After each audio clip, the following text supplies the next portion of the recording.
معزز حاضرین و ناظرین، آپ دیکھ رہے ہیں حافظ عمر فاروق القاسم آفیشل۔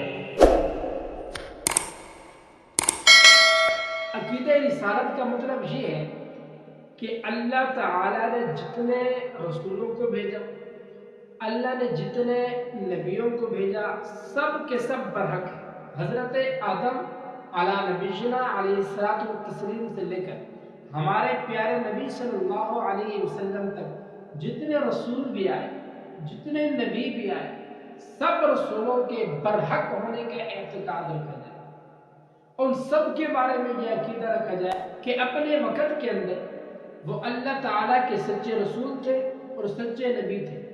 کل انبیاء کی تعداد جیسے مشکات کی روایت 1,24,000 کم و بیش، اور ان 1,24,000 انبیاء میں سے 313 رسولوں کا اللہ تعالیٰ نے انتخاب فرمایا۔ یہ جو رسول ہوتے ہیں اس کی تھوڑی ڈپٹی ذمہ داری نبی سے زیادہ ہوتی ہے۔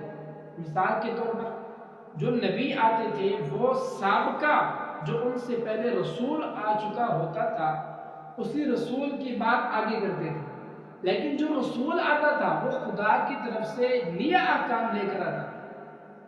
یعنی نبی یہ نئے احکام لے کر نہیں آتا تھا، بلکہ جو پچھلا رسول ہوتا تھا اس کے احکام کو آگے نافذ کرواتا تھا۔ اور جو رسول ہوتا تھا وہ رسول خود اللہ تعالیٰ سے نئے احکام لیتا اور آگے دیتا، امت کو دیتا، لوگوں کو پہنچاتا۔ اسی وجہ سے نئے احکامات بہت کم ہیں، چونکہ رسول صرف 313 ہے جبکہ انبیاء تو 1,24,000 ہے۔ پھر ہمارے لیے یہ شرف اور اعزاز ہے کہ ہمیں نبی صلی اللہ علیہ وسلم جیسی شخصیت ملی۔ آپ نبی بھی ہیں اور آپ رسول بھی ہیں۔ یہ رسولوں کا سلسلہ اللہ تعالیٰ نے جاری بھی اس وجہ سے فرمایا تاکہ خدا سے پیغام لینے والا ہو اور امت تک پیغام پہنچانے والا ہو۔ چونکہ روایات کے اندر آتا ہے اللہ تعالیٰ کی ذات، جیسے قرآن کریم کی سورۃ النور کے اندر اللہ تعالیٰ کا فرمان ہے اللہ نور السماوات والارض، وہ نورانی ذات ہے۔ تو ہمیں ایک ایسے شخص کی ضرورت تھی جو اس اللہ تعالیٰ سے احکام لے اور امت کو دے۔ تو اس کی جو ڈپٹی اور ذمہ داری نبھائی وہ انبیاء اور رسولوں نے نبھائی۔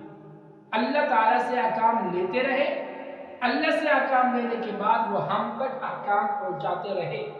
حضرت جبرائیل علیہ نبینا علیہ الصلوۃ والتسلیم اللہ سے احکام لیتے، پھر وہ نبیوں اور رسولوں کو بتاتے، بتانے کے بعد پھر وہی نبی اور رسول وہی احکام آگے امت تک پہنچاتے۔ یعنی آپ یوں سمجھیں یہ نبی اور رسول کا جو سسٹم ہے امت تک احکام پہنچانے، یہ ایک ذریعہ اور وسیلہ اللہ تعالیٰ نے منتخب فرمایا کہ اللہ تعالیٰ نے امت کو احکام دینے کے لیے رسول اور نبیوں کو متعین فرمایا۔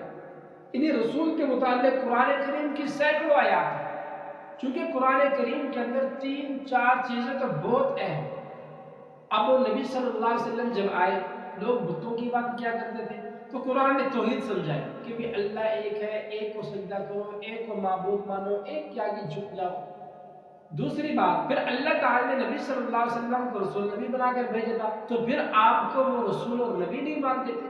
تو اللہ تعالیٰ نے قرآن کریم کے اندر آپ کی رسالت کو بیان کیا، آپ کی نبوت کو بیان کیا، تاکہ لوگ آپ کی رسالت نبوت کو مان لیں۔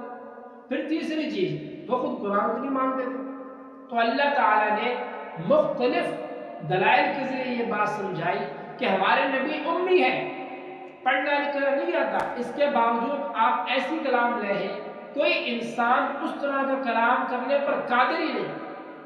جب یہ چیز سامنے تھی تو اللہ تعالیٰ نے پھر قرآن کی دلائل دی کہ قرآن یہ اللہ تعالیٰ کی کتاب ہے۔ اسی وجہ سے قرآن کریم کی سینکڑوں آیات ہیں جو خود رسول اور نبی کے متعلق ہے۔ اللہ تعالیٰ نے قرآن کریم کے اندر خود فرمایا، سورۃ الانعام کے اندر آیت نمبر 41، اللہ نے خود واضح فرما دیا کہ وَلَقَدْ أَرْسَلْنَا إِلَىٰ أُمَمٍ مِّن قَبْلِكَ، ہم نے آپ سے پہلے جو امتیں آئیں ان کی طرف بھی رسول بھیجا۔